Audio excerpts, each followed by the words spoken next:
Hi, Wendy. Hello. We weathered a literal storm to get here today. We did. Car doors were frozen shut. 50-mile-per-hour winds. Flurries. I saw this rating scale it was the window meter. It was a 5-point scale, and it was like, how far will your trash can blow? And that's how windy it was. And this one was like, your trash can is going to be down the road a bit. Yes. And it certainly was. Yes. My brother, his car is at my house right now, his Jeep, and we had it covered with a tarp, and I caught it just before. Oh my gosh. I mean, it flew off. I woke up and I was like, oh my God, it was like heading toward the street. Okay. And you ran after it. That's so kind. I did. I did. I didn't cover it again because the winds aren't stopping until apparently midnight tonight or something. Yeah, it's blustery for sure. I do kind of love this weather. I do like the changing of the seasons. When I was in California all the time, after 10 days of sun, I would just feel like, when is it going to rain or get a little cloudy? Yeah. I know people love it, but I'm a multi-weather girl. Yeah, I love how that that kind of covers what we're going to talk about today, because there's different seasons of finding your purpose. Because I agree. Yesterday it was 60 and rainy all day and cloudy. Mm-hmm. It was one of those days you just want to curl up under a blanket in front of the fireplace, read a book, / take a nap, make it look like you're reading a book so nobody bothers you. And then today it's frigid, but we woke up to 20 degrees. Yeah. Only 3 or 4 hours later. Yeah. And this is life in the Midwest. It makes us hardy and strong. Yes. So that is love fact. that. Yes. Well, in my meditation this morning, I was thankful for the wind, because I see it as blowing out all the shit, right? Blow out all that negativity. That's a great way to use it.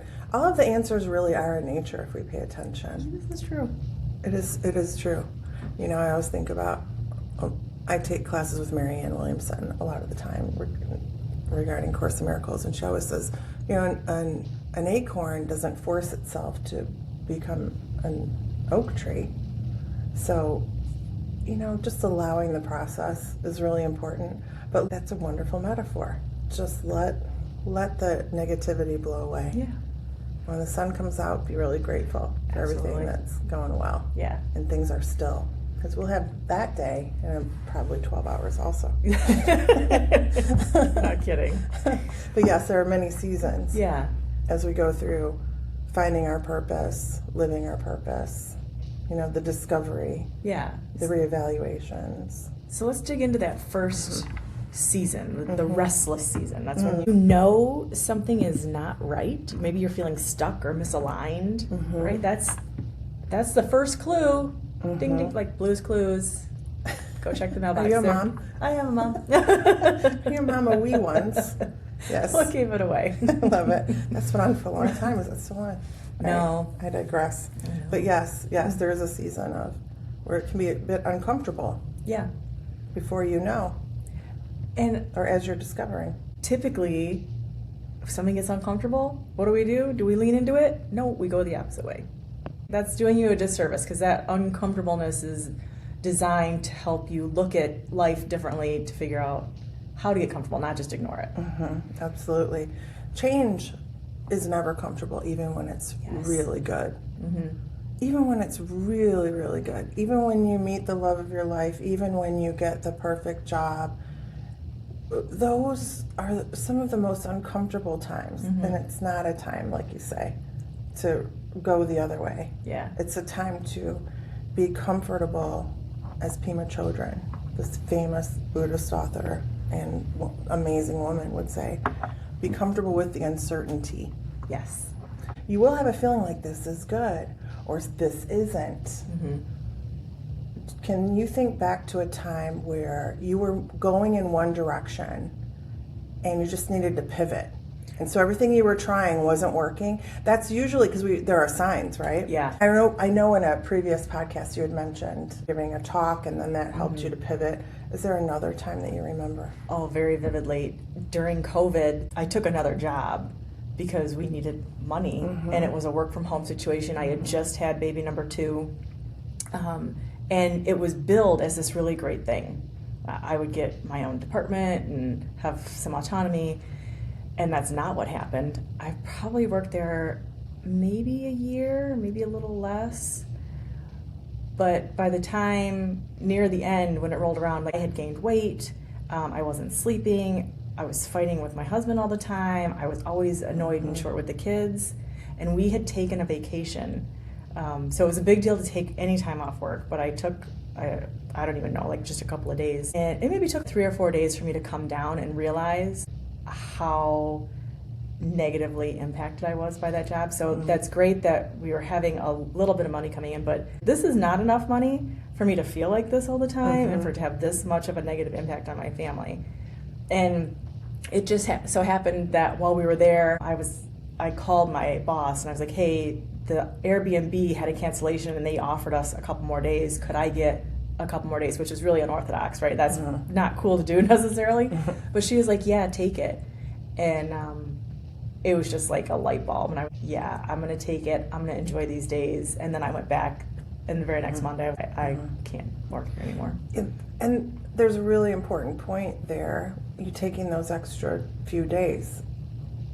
The realization came in those extra few days where you just needed to separate yourself and see the contrast. And as soon as I made the decision that I was going to leave, everything changed. Like Everything immediately, fell into I place. started feeling better. I was enjoying my kids and my family more. We weren't fighting as much, and I was like, this was the right decision. It's just important to pay attention to those feelings. Yeah. And separate. When I'm leaning into something, am I feeling uncomfortable but I know and feel that it's good? Am I feeling uncomfortable because I know this is not where I'm supposed to be? Yeah. Yeah, because it was certainly scary because, we're going to go down to a one-income family with 2 kids and 2 cars. Well, it's interesting. I always think back to when I really wanted to work in the music industry, and I was working in radio and records, and I wanted to be an A&R person. I think we've talked about this before. And I was just doing readings all the time. Like I was reading people here and there and everywhere, and I was young, and I would go to parties and read people, and but I really wanted to work in A&R. In my mind, that's where I thought I wanted to be. But the reality and the signs were happening around me. I was just getting things about people, and I couldn't, if I didn't share them, they didn't go away. So that was a sign, like maybe I should be looking in this direction. It was completely illogical, but it's what I decided to do. Well, I wonder too, because being a psychic medium is one of those things where some people are going to be like, oh my God, that's amazing, and other people are probably going to recoil. And so if you're working A&R, though, that's a very logical, linear job. So to go that way probably maybe felt easier than embracing something that was etheric. Yes. In the etheric. Yeah. Well, it's interesting. There is a very logical side to me that you can tell I'm not too woo-woo. Yeah. I mean, I like order and processes, and I am really close to scientists in my family, and I love Einstein, and I love to study all of the scientists. I love education. I mean, I love knowledge. It's all logical and practical. But what is truly me and where my gift lies, my purposeful gift, or what I feel is my work in the world to be of service to others, is not logical. So when I'm in that space with people, and it's just the person in front of me or the group in front of me, that's a sacred place for me, and that's my favorite place to be. That's how I ended up doing this work more of the time. Because the logical, it served me, and it still does. But in my work, that is where I prefer to reside. It's a little in between worlds feeling. But because I'm logical, I honor both sides. I just know where I belong. I still think your gifts could be mainstream. I just got done, well, it's been months now, but I listened to a podcast called The Telepathy Tapes. Oh yeah, it's amazing. Unbelievable. That put everything in line for me, that it's not 2 separate things. It's not being a psychic medium on one side and science on the other. They're combined. And absolutely. It's just the way that you look at them. And then understanding why that divide happened is powerful too. Yeah. When I started this 25 years ago, there was nobody with a website about being a psychic medium. I mean, I was looking around. There was nobody really doing this in the way that I wanted to do this. And I think that doing this work, I have contributed a bit to normalizing this for people and not being too woo-woo, because it's changed. There wasn't an Instagram then. There wasn't a Facebook then. Yeah. There was an internet then. I was just going to show up and trust it. And I worked in corporate America, the logical side. I was working in advertising, met some amazing people.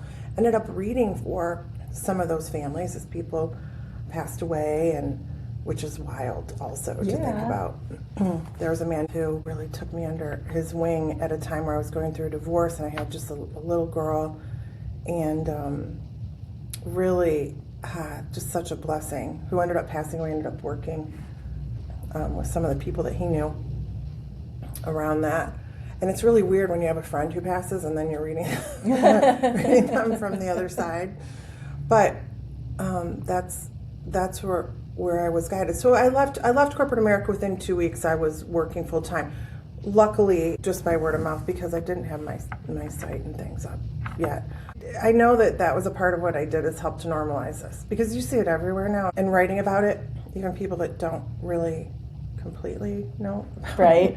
No, it's just like everything. Like, you'll see people who are in a certain line of work living their purpose, and then you'll see people who are in a certain line of work and they're really not. I always think of, like, did you ever see that show Botched on TV where there are these plastic surgeons in Beverly Hills, but they're always fixing like botched surgeries from other and the one guy, his wife is like literally put cement in their bodies. Yes, the one guy his wife is from Real Housewives, right? Yes, I love that show. Yeah, well, I have both Botched and I have read for people Real very Housewives. close to those Oh, two. okay. They're very logical people. Yes, but yes, there are. Every profession has that, like people who are doing their work and should be in it, and then every industry has people who are in it and maybe shouldn't be. If you're one of those people that is in a line of work where there is that discontent and you're in a season of really questioning, am I good at this? I mean, it's really important to reflect and get clear about that and get real about it too. Just because you can do something doesn't mean that you should. I have a massage therapist that I work with on a regular basis, and I had asked her yesterday, hey, did you finally find somebody to work with for you so you can do trades, so you're also taking care of yourself? And she said, yeah, I had this girl, she had just graduated from school maybe in the past year. The work she was doing on me actually injured my back. Oh my God. It was some work she was doing with the elbow and the spine, and now my massage therapist is in pain and injured. This was not somebody that was paying attention. Right.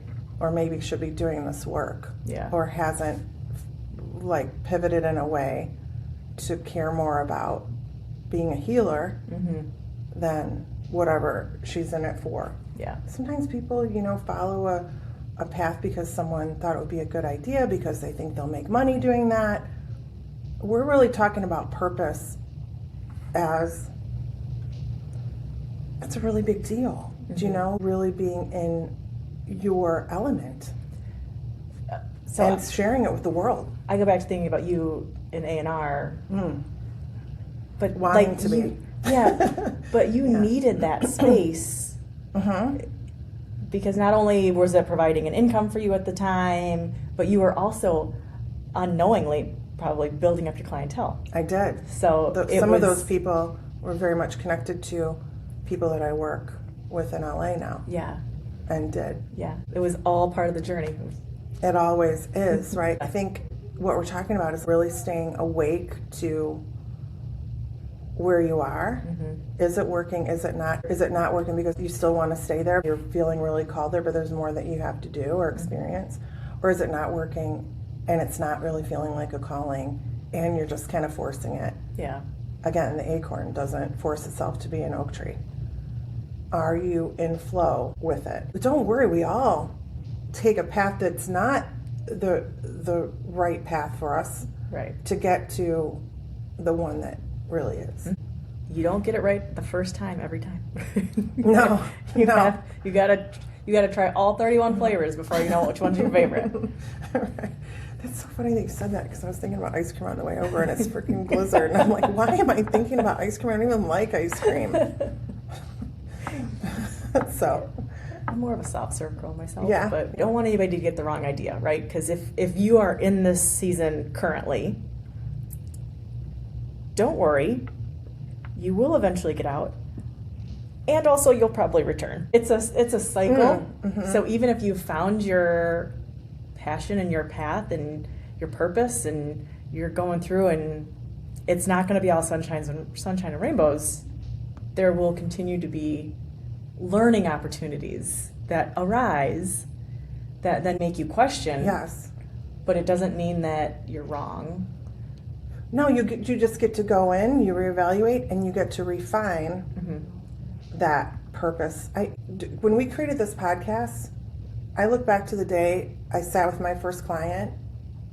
The word podcast didn't even exist. Do you know? Yeah. So life delivers ideas, and you say, well, let's give that a shot.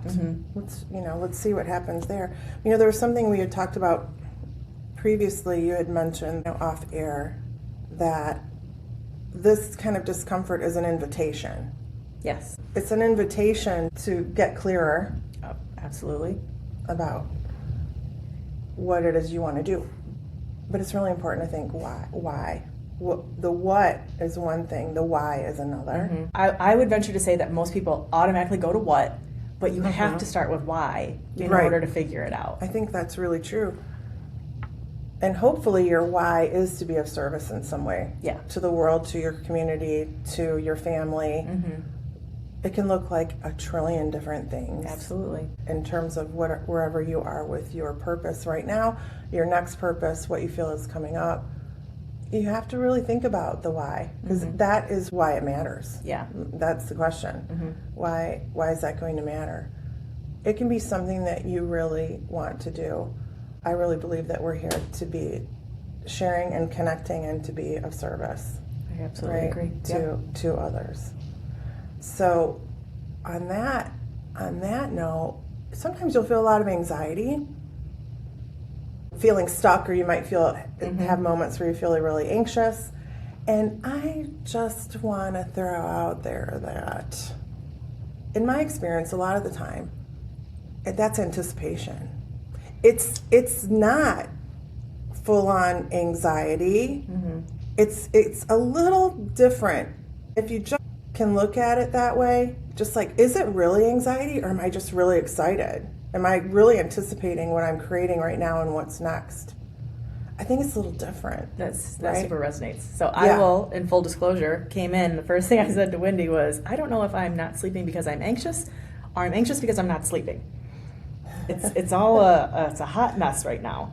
And trying to calm myself down, there are some big decisions that are in the queue for me to make. So I had to just sit down on the floor. I notice people are laying on the ground a lot, so I'm trying that as a way to ground myself and calm down. Wait, what? Where are they doing this? Just anywhere you feel overwhelmed, just lay down on the floor and ground yourself. I have not heard of this yet. Do you walk around barefoot? Oh, I've heard outside that too. a lot? Yeah. Is that? That is, I think it's a more established practice. Like, all right. I have a thing about you just 30 lie feet. down like you're at Ralph's or Kroger. Yeah, anywhere you feel the need to lay down. My daughter used to do that. She was a little one. She's ahead of her time. Right. Oh, so I just sit down and I take a deep breath, and then I was like, okay, what can I do with this anxious feeling? How can I reevaluate it, or at least turn it down a little bit? And I did think, okay, how about I know these things are coming up, and I'm looking forward to actually getting some momentum and making the decision. When I looked at it like that, it didn't go away, but it turned down about 50%. Doesn't it? And I could go on with the rest because of you my day. remember why you made the choice to be in public service to begin with. Yeah. Right? I tell my clients all the time when they come in to my office and sit down, I say all the time, this is my favorite thing to do in the world. And every reading is different. And yours is going to be different. Even though I saw your sister yesterday or a year ago, your reading's going to be really different. It's going to be very specific to you. And I love being in that sacred space, and I embrace it. And still, there's not a moment, there's not a day where I think, well, no, that's not entirely true. But I used to think, well, what if something doesn't come through? And so much comes through that I could literally talk to one person for 6 hours. Then I would be lying down on the ground. For sure. That would get me there. But there's always more, not less. Yes. So it's exciting. One of the things that I just wanted to mention too is that when you're on your path and you're making progress with your purpose, one thing that can happen is not only are you adjusting to that new way of being in the world, people around you will need to adjust to the change in you. And that can also be a very uncomfortable, discontented feeling. Not just for them, but for you. If you're moving forward, I might just brazenly say, don't go back. Let them catch up to you. Yes. I would agree with that. It's not up to you to make the people around you more comfortable. We're not talking about, you make compromise, you're in a family, and doing things like this. You have others, so you still make compromise so you have time for them. I think their greatest fear is, oh my gosh, Wendy, are you going to have time for me if you're doing this? Granted, I don't have a lot of social time. I don't create that. But when I do, it's very purposeful. So be prepared that some of the people around you might be uncomfortable too. And you can get through that. The people who really are supportive and believe in you aren't going anywhere. I would agree with that. Yeah. I'm in a similar situation. I feel like I am in this season. Even now, can you see? I'm stimming while I sit here. I'm playing with my fingers the whole time. Didn't notice. There's some anxiety happening. Because you have to navigate new waters, Yes. sort of, right? My husband and my kids are used to a certain cadence of my work, but in this position, it's a little bit different. And that's a big lift sometimes because these kids still need to be fed. Not just 3 times a day. These children are eating 6 times a day, plus snacks. And then also it changes anything that we've been working on up to this point, either in my marriage or with my friends, is also shifting a bit. So it almost feels like extra work. And at the same time, I'm willing to go through that discomfort because I know what's on the other side is super important. It's so good, and you're already doing it, right? Yeah. It's really interesting. As an adult, I started to look around, and it's one thing with children, they still need our assistance and help. But for me, when I made a decision to really live my purpose and do my thing, I just had to do it. There was no going back. There was no trying to convince anybody. I didn't have time to convince anyone about anything. I just had to get started. I just had to do it, and I had to look at it like, I don't love seeing you uncomfortable, but I love you, and you'll figure it out. Yes. Because I got work to do. Yes. So, right? Yeah. Yeah, this is your purpose, not somebody else's. Not somebody else's. And you call the shots. Yeah. And you're going to know in your heart, that this isn't something that you can compromise on all the time. There is divine timing. Right. There were opportunities earlier in my life for me to take the path of being in the political realm, right? And as an elected official. But I didn't take it. And it got to the point where the universe was like, okay, we've given you some time. We were going to let you make the decision on your own, but now you have to do it. This is it. Yeah. This is the off-ramp that you have to take. Absolutely. That's it. That is exactly what happens. Yeah. The universe will deliver over and over and over. You will have many, it's like I think of like a play, like scenes in a play where you can really get it right. You get all the dialogue, you get it all right.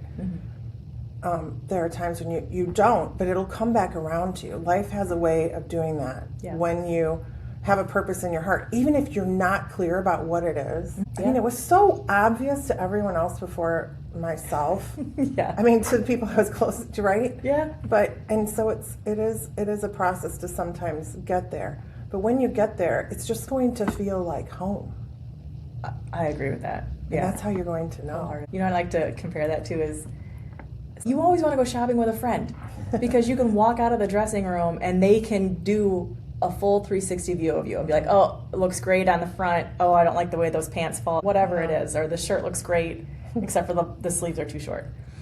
But if you, on your own, are in that dressing room, cricking your neck around, trying to use that whole, 2 mirrors, you don't get the same effect. You don't get the full picture. And so having somebody else be able to look at you and be like, hey, I see your strengths are these. And you're like, I don't see that. What are you talking about? It might resonate, but for somebody else to say it is more powerful sometimes than you. It is. And it's important maybe to help you get to that place where you can shop on your own and you just go, well, I like this. Betsy Johnson tutu. Yes. But, no. And glitter shoes. Yes. Yeah. What's that saying you said about glitter earlier? Somebody had said. Stevie Nicks has a song, When the Glitter Fades. But joke's on her, glitter is forever. Glitter doesn't fade. Nope. Right? Let's just shine, shine, shine.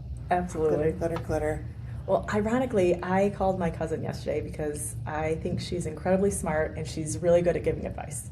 I was dealing with a patriarchal problem. We got on the phone and she starts explaining. She's like, well, you're really good at listening and you're inclusive in your answers, the way you answer so carefully. And she said some other things. And I was like, nobody's ever said that to me before. That's really true about you, though. Oh my gosh, I feel really seen. Over the phone, I feel really seen by you. And you were the whole time, you just didn't know it. Yeah. Because I feel that way about you, too. I just feel like that's the way we talk. And I maybe surround myself with other people who do the same thing. So I just see it as that's normal behavior. It's healthy. Behavior. This is really good. Healthy is probably a better word to use than normal. And know nobody's normal. Yeah. Know who to listen to, too. Yes. Right? Mm-hmm. You want to be careful about whatever friend you go shopping with. That's true. They might let you walk out of there with the god-awful ugliest sweater ever. Be the best friend to yourself first, and that will radiate out into what you have to offer when you're doing things with love and kindness. And I think the most purposeful things are with that. Mm-hmm. There are people and groups of people who are not living that way, but we're here to help you to learn how to better live in love and light. It's a much happier place to be. Oh my God. So part of my manifestation this morning was talking about the light and how I am one person and I will do my best to shine my light everywhere, but it takes the collective to shine a bigger light and make change. So that's not every person, just enough people. Right. Yep. So let's just keep working together. We support you on your path, on your purpose, and we'd love to hear your questions. We'll address them as we go. Absolutely. Yep. But be assured that whether it's your season of discomfort or restlessness or the subsequent perils that you'll go through, we're here. And it's temporary, those perils and that discomfort, because there are such amazing things that happen when you get through the forest, that saying, can't see the forest through the trees. Yeah. There's an amazing something that happens when you get to this clearing. You just kind of keep going. And things don't happen overnight. Sometimes they do. That's true. Sometimes they really do. But usually leading up to that, you've really gotten clear and shown up. Yeah. Okay. Awesome. All right. Well, next time we come together, we'll talk about what comes after this season, because it does not last forever. Some good things are on the way. So, Wendy, always a pleasure. Always a pleasure, Kate. All right. See you next time. Take care.